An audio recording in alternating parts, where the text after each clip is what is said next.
Fala pessoal, bom dia, boa tarde, boa noite, boa madrugada para também quem é da madrugada. Eu sou o Gleison Lima, sou professor aqui do Dedicação Delta e também sou delegado de polícia aqui no estado do Paraná.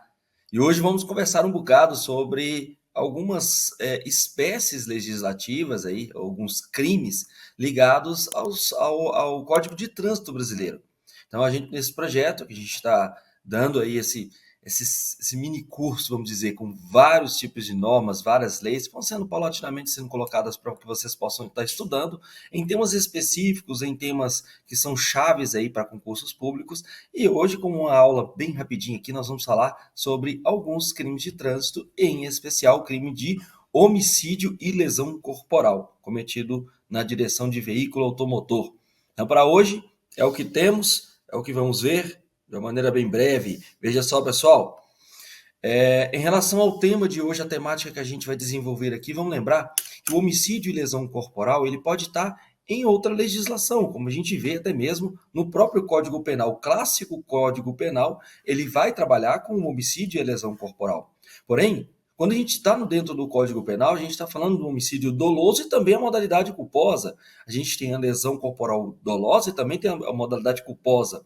Quando estamos dentro do Código de Trânsito, para que figure aí essa ideia de ter um homicídio ou de ter uma lesão corporal no âmbito do Código de Trânsito Brasileiro, mais conhecido como CTB, que é uma lei de 1997, a Lei 9605, nós temos aí essa possibilidade de trabalhar com esses dois crimes, porém, na modalidade culposa, tá? Porque se ele for doloso, se tiver em qualquer parte do dolo, tá, gente? Seja um dolo direto, seja um dolo eventual, em qualquer um deles nós estaremos ali diante de um homicídio do Código Penal, e não o homicídio aqui que a gente vai ver do Código de Trânsito Brasileiro, tudo bem?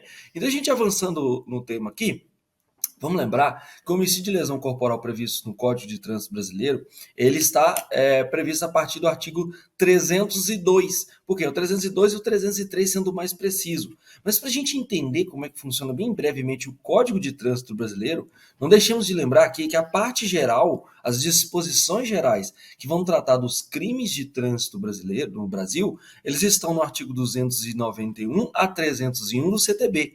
É bom lembrar nós temos dentro do Código de Trânsito, naturalmente, as diversas infrações administrativas que vão fazer parte aí do sujeito que eventualmente está na condução do veículo automotor e que ali ele vai estacionar em cima de um passeio ou vai cometer inúmeras infrações de trânsito. Só que isso não necessariamente vai ser crime. Tá? O crime de trânsito, para configurar efetivamente, ele tem que estar nesses dispositivos que a gente vai apontar, mas a gente vai trabalhar hoje, embora aqui não somente do homicídio e da lesão corporal do CTB. Mas vamos lembrar que dentro dos artigos 291 até o artigo 301 do CTB, nós vamos ter disposições gerais. Vamos tratar até algumas delas aqui. Quando a gente está falando dos crimes em espécie, nós estamos nos artigos 302 a 312 do CTB. Você vê que é bem curtinho, a quantidade é bem diminuta aí, tá? E nós temos as possibilidades de substituição de pena no 312A e 312B. Possibilidade de você substituir uma pena privativa de liberdade por outra pena, que a gente vai entender como diversa, é o que a gente chama de penas restritivas de direitos. Quais as normas são aplicáveis aos crimes cometidos na direção de veículos automotores? Primeiro, a gente vai aplicar o próprio CTB, o primeiro ponto, né? Porque os crimes, como pelo princípio da taxatividade nos obriga a falar que um crime só vai ser crime se ele tiver efetivamente escrito de forma expressa, taxativa e certa dentro do dispositivo legal que criou esse tipo de infração penal, nós temos que lembrar que o primeiro ponto vai ser onde está este crime no Código de Trânsito Brasileiro. No segundo momento, a gente vai ter aí as normas gerais do Código Penal, que na verdade é parâmetro para qualquer tipo de crime no Brasil, se não tivesse sido tratado de maneira diversa no próprio dispositivo que criou esse delito. Tá? Se o CTB fosse completo, o que não é necessário para a parte penal, porque senão você teria que fazer uma lei gigante para cada dispositivo de crime que você colocar dentro dela. Não precisa. Você tem um código penal com um soldado de reserva ali para poder fazer a base quando for necessário. Tá? Tem as normas gerais do Código de Processo Penal, é outro gigante norma jurídica do nosso contexto e que não precisa estar dentro de um código de trânsito, basta utilizar os dispositivos do Código de Processo Penal para que você possa entender como é que funciona a questão do processamento de uma pessoa. Tem a Lei 9.099, de 95, que é a lei que trata dos juizados especiais, até o artigo 60, do juizado especial 59, até o juizado especial civil, e dos 60 e seguintes, nós temos juizado especial criminal, para contravenções penais e crimes cujas penas não ultrapassem 2 anos. Beleza? Mas nós vamos avançar. O objetivo é lembrar em quais circunstâncias nós vamos sempre agravar as penalidades de um crime do Código de Trânsito Brasileiro. Vamos lembrar que o artigo 298 do CTB, e muito cuidado aqui para não confundir essas circunstâncias que vão sempre agravar a pena de um crime de trânsito, com o que a gente vai ver no homicídio e na lesão corporal, em que vai se configurar uma causa de aumento de pena. Vamos lembrar que em qualquer crime de trânsito, se o condutor tiver cometido a infração com um dano potencial para 2 ou mais pessoas, ou com grande risco de grave dano patrimonial a terceiros, nós vamos ter o necessário agravamento da pena. Isso a gente vai chamar dos agravamentos genéricos, tá, pessoal? Vamos lá, no segundo momento, a gente vai tendo o condutor aí utilizando veículos sem placas, com placas falsas ou adulteradas. Isso necessariamente vai também agravar o crime de trânsito dele. Mas aqui nós temos que, quando é que vai agravar? O sujeito não tem o que a gente chama de PPD, que é a permissão para dirigir, ou o sujeito não tem a CNH, que é a Carteira Nacional de Habilitação. Também vai agravar essa pena quando o sujeito ele estava conduzindo esse veículo com permissão para dirigir, ou a CNH, ou seja, a PPD ou a CNH, que é a Carteira de Habilitação, de categoria diferente do veículo. Vamos lembrar que, por exemplo, se o sujeito pilota moto, ele tem que ter a categoria A. Se ele dirige carro, categoria B. Se ele tem alguns veículos, até determinado tipo de pesagem ali, de carga, é ter categoria C. Temos a categoria D, por exemplo, micro-ônibus, ônibus, tá? E a categoria E para carretas. É nesse sentido aqui, que o sujeito, por exemplo, só tem a categoria A, que é de moto, ele vai lá e resolve querer dirigir um carro, ele vai ter, se ele comete um crime de trânsito, ele vai ter sua pena agravada, tá? Quando a sua profissão ou atividade exigir cuidados especiais com o transporte de passageiros ou de carga, tá? Outro ponto que a gente tem que lembrar é que o que vai agravar a pena é se o sujeito tá com o condutor do veículo ter cometido a infração utilizando o veículo em que tenha sido adulterados os equipamentos ou características que afetem a segurança ou seu funcionamento, de acordo com os limites de velocidade prescritos nas especificações do fabricante. E, por último, quando ele transita com esse veículo e comete essa infração penal sobre faixa de trânsito temporário ou permanente destinada a pedestres. Então, são essas as situações genéricas que vão afetar diretamente na pena de uma pessoa que pratica esta infração penal, não infração de trânsito que é administrativa, mas uma infração penal de trânsito, tá? O que ocorre em caso de acidente com vítima, esse detalhe é importante, acidente com vítima, em que o condutor ele presta pronto e integral socorro a essa vítima. Gente, se vamos supor, o sujeito foi ali, ele atropelou uma pessoa, ele para o veículo, ele sinaliza, ele chama a ambulância, ele faz todos os procedimentos, aguarda o procedimento da polícia chegar. Neste caso específico, não vai se impor prisão em flagrante para este condutor. Tá? Gera uma certa polêmica quando se fala que o sujeito estava embriagado. Mesmo se ele tomar essas medidas, se seria pertinente se falar de uma liberação dele, uma não imposição de prisão em flagrante, havendo vozes da doutrina que falam que nesse momento, se ele estava com capacidade psicomotora alterada por causa do álcool, ele vai poder ser preso. Outra parte fala que ele não seria preso porque ele prestou socorro. Pelo princípio da legalidade, que tem que dizer que não se imporá, fala expressamente, prisão em flagrante do condutor que ele prestou pronto e integral socorro à vítima. Também não se exigirá fiança, ou seja, a pessoa vai ser imediatamente liberada. Outro ponto interessante agora é ingressar efetivamente no que a gente vai chamar de homicídio praticado na direção de veículo automotor. Como eu já havia adiantado, é lembrar que esse homicídio ele tem uma natureza culposa e não dolosa, porque se tiver dolosa, nós vamos ter que migrar para o Código Penal. A detenção desse crime, a pena desse crime é de detenção de 2 a 4 anos. Mas também nós temos a suspensão ou proibição de se obter a permissão para dirigir ou a carteira nacional de habilitação. Tá? O sujeito estava dirigindo um veículo e de uma forma imprudente, negligente ou imperita, ele acabou atropelando essa pessoa. E é nesse sentido que ele vai, de natureza culposa, responder por esse homicídio, tá? Nós vamos ter causas de aumento de pena, vamos lembrar que causa de aumento de pena, ela reflete diretamente no momento da dosimetria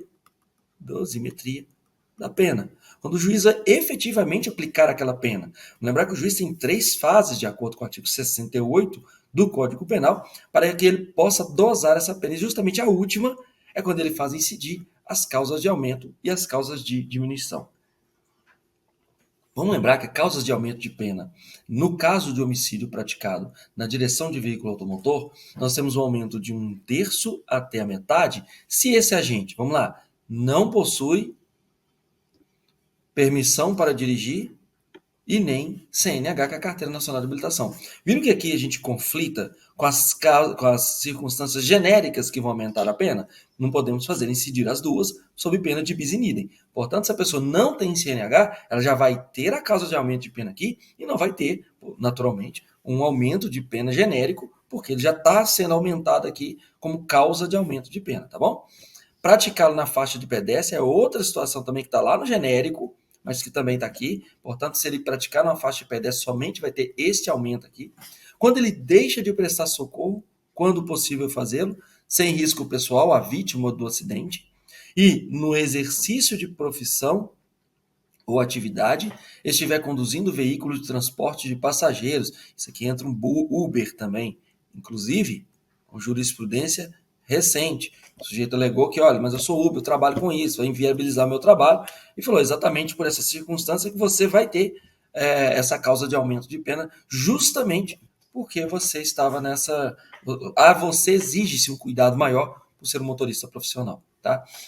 A forma qualificada, nós temos aqui uma forma qualificada do crime de homicídio na direção de veículo automotor. Vamos lembrar, gente, só memorizem isso. Homicídio culposo na direção de veículo automotor. Nós estamos falando com dolo, nós estamos falando com dolo eventual. O dolo eventual faz com que você seja julgado pelo tribunal do júri.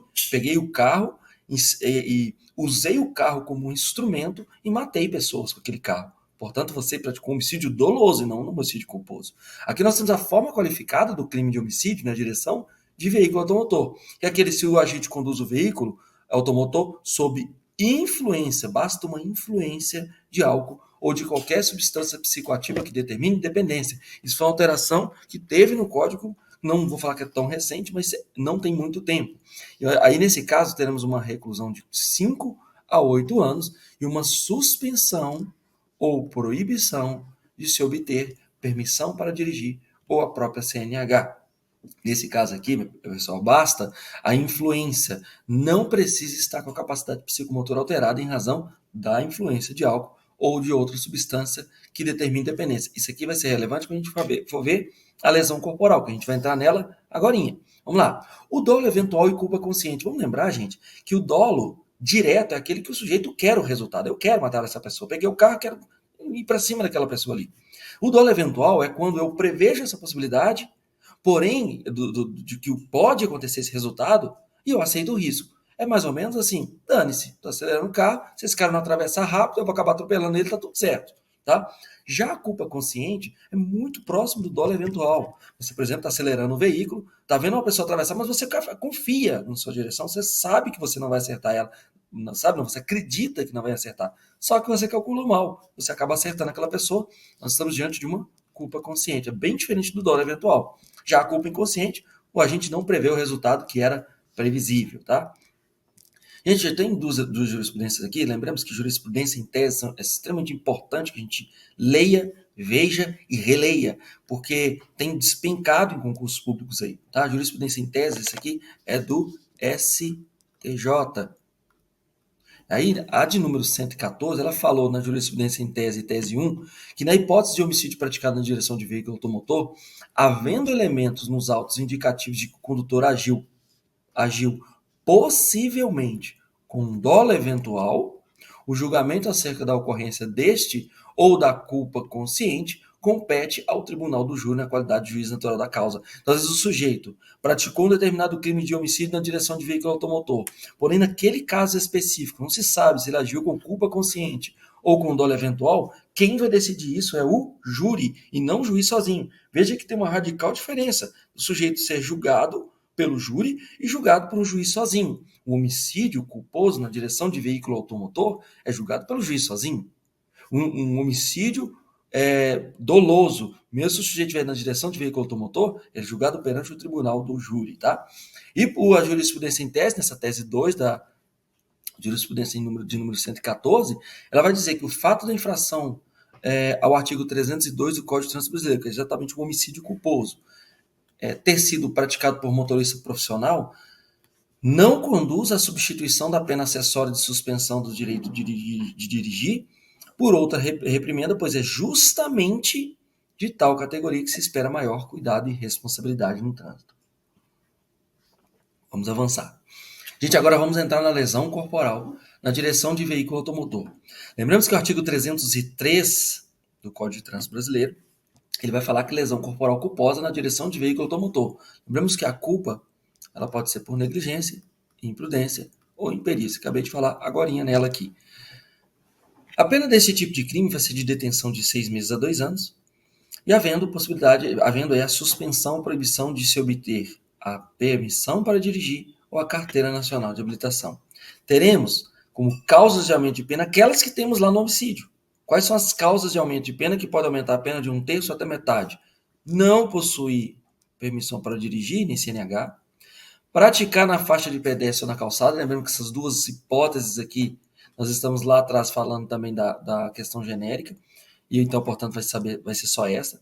Deixar de prestar socorro, quando possível fazê-lo, sem risco pessoal à vítima de acidente, no exercício de profissão ou atividade, se estiver conduzindo veículo de transporte de passageiros. E a forma qualificada do crime? Olha a diferença aqui. Se o agente conduz o veículo, veja só, com capacidade psicomotora alterada em razão da influência de álcool ou de qualquer outra substância psicoativa que determine dependência, vamos lembrar que é capacidade psicomotora alterada. Não basta a influência, tá? E se o crime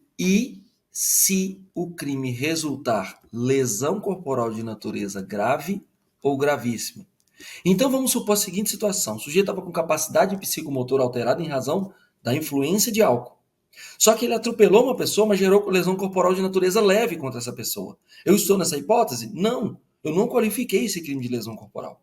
Entenderam como é que é a pegada? Então nós vamos para lesão corporal normal, mas o cara também responde pela embriaguez do artigo 306. Essa que é a sacada do crime. Esse caso aqui, a reclusão é de 2 a 5 anos e haverá também a suspensão ou proibição de se obter permissão para dirigir ou carteira nacional de habilitação. Nesse caso, como a gente já disse, não basta só a influência de álcool, como nós temos um homicídio lá, ou de outra substância psicoativa que determine dependência. Deve estar com a capacidade psicomotora alterada exatamente em razão desta influência. Para lembrar aqui, há uma jurisprudência em tese, a de número 114, que a gente mencionou, que na tese número 4, ela vai falar que quando não reconhecida a autonomia de desígnios, o crime de lesão corporal culposa do 303 absorve o delito de direção sem habilitação. Só para lembrar, gente, nós temos outros delitos, um dos quais é exatamente dirigir veículos sem habilitação. Como a gente viu aqui, dirigir veículos sem habilitação, seja sem PPD, seja sem CNH, isso era uma causa de aumento de pena da lesão corporal.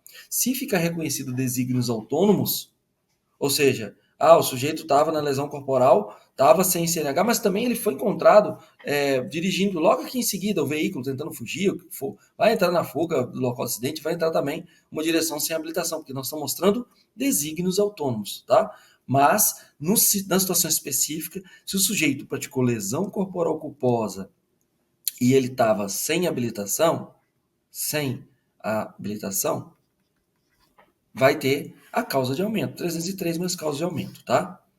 Avançando no tempo, vamos lembrar que são medidas despenalizadoras e procedimentos aplicáveis ao crime de lesão corporal culposa, que nós temos a incidência, como a gente viu no início, da Lei 9.099 de 95.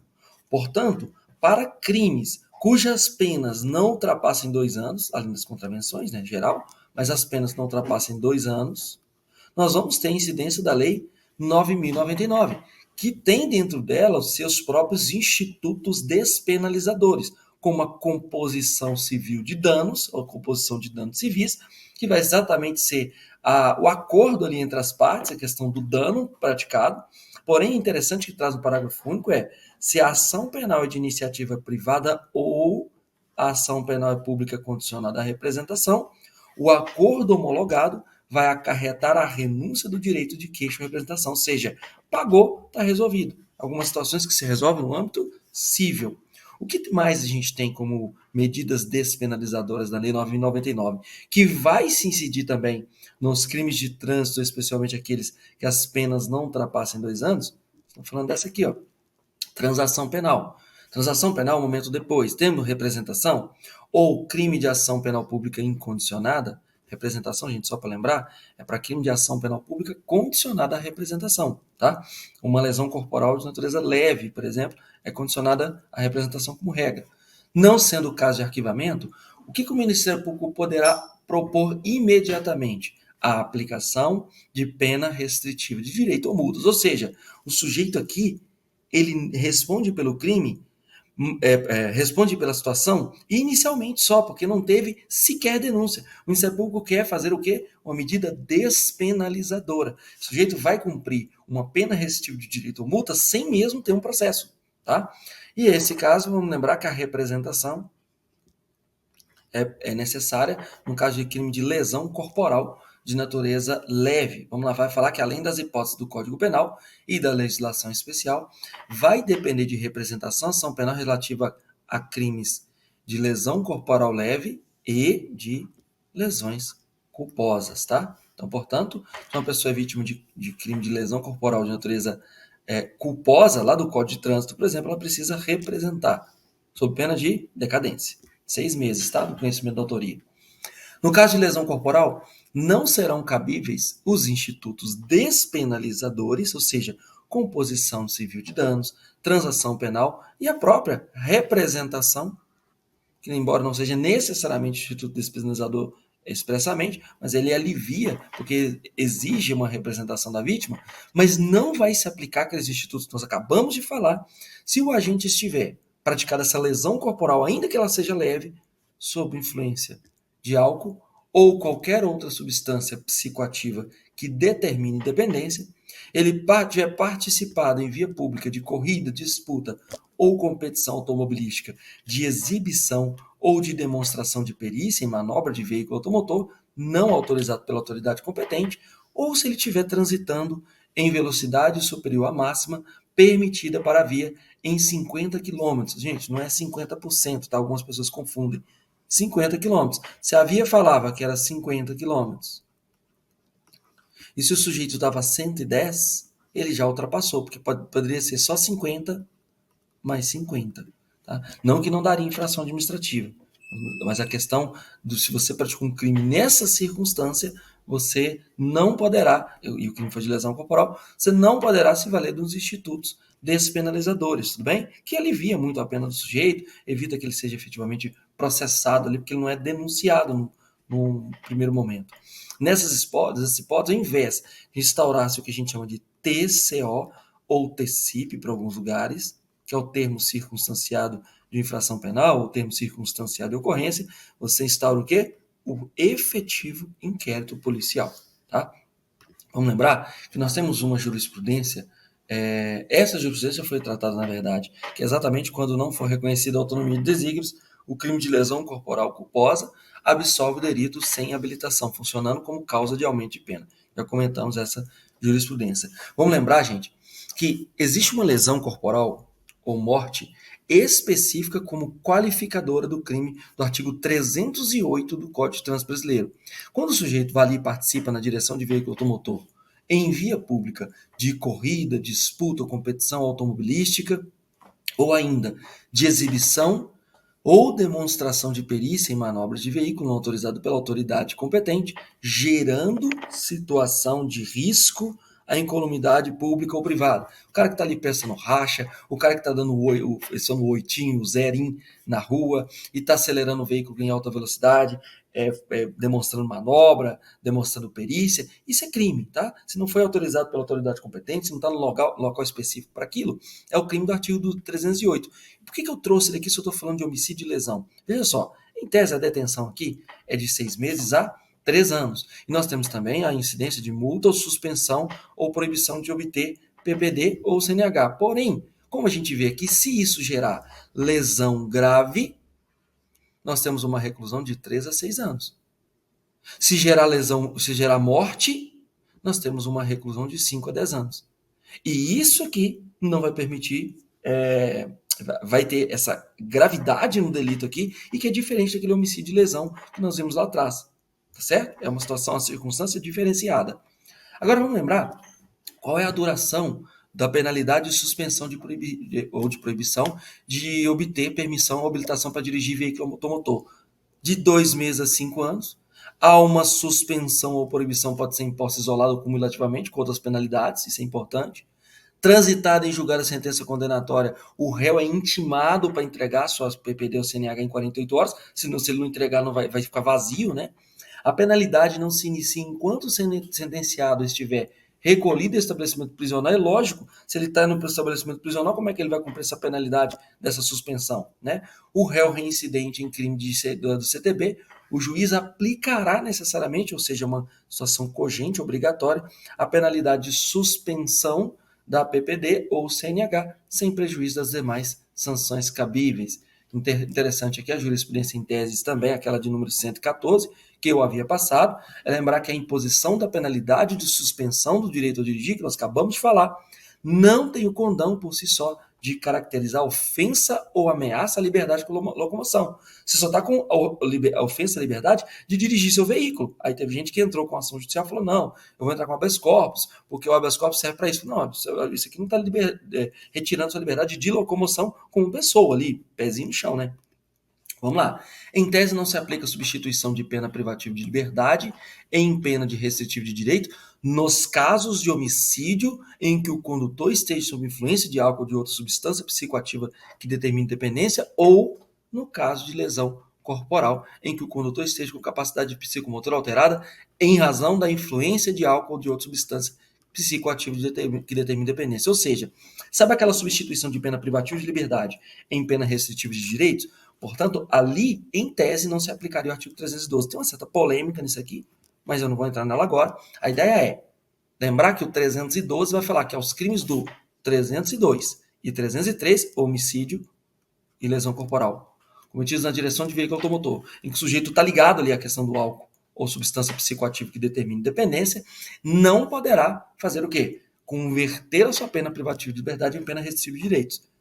A ideia dessa conversão está no próprio artigo 44 do Código Penal, em que essa pena restritiva privativa de liberdade é convertida em pena restritiva de direitos quando aplicada a pena privativa de liberdade não superior a 4 anos e o crime não for cometido com violência ou grave ameaça à pessoa ou qualquer que seja a pena aplicada se o crime for culposo. O crime não é culposo? É.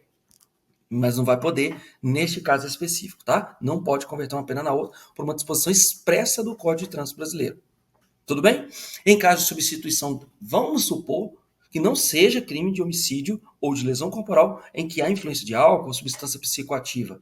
Nesse e outros casos dos crimes do Código de Trânsito Brasileiro, quando se converte a pena privativa de liberdade em pena restritiva de direitos, elas só são realizadas nos seguintes casos. Trabalhos aos fins de semana em equipes de resgate, de corpo de bombeiro ou outras unidades móveis especializadas no atendimento a vítimas de trânsito, trabalho em unidades de pronto-socorro hospitais, rede pública que recebem vítimas de acidentes de trânsito e politraumatizados, trabalho em clínicas e instituições especializadas na recuperação acidentada e outras atividades relacionadas a resgate, atendimento, recuperação de veículo. Porque isso aqui cria consciência no sujeito que praticou aquela infração penal no trânsito. Com isso, a gente fica por aqui com essa breve aula, uma aula assim só para você estar aí no seu carro, você está dirigindo, você está indo para aula, está com fone de ouvido, alguma coisa assim, dá uma vista, leia o material, Entenda como é que funciona aqui esses 2 crimes do Código de Trânsito. Trouxemos uma geralzinha aí do Código de Trânsito para que você possa estar antenado na lei, jurisprudência, doutrina e que você esteja aí cada vez mais preparado para o concurso que você vier prestar. Tudo bem? Nós aqui do Dedicação Delta damos um grande abraço, fraterno abraço a vocês e vocês mantenham no foco. Tá bom? Tchau, gente. Até a próxima.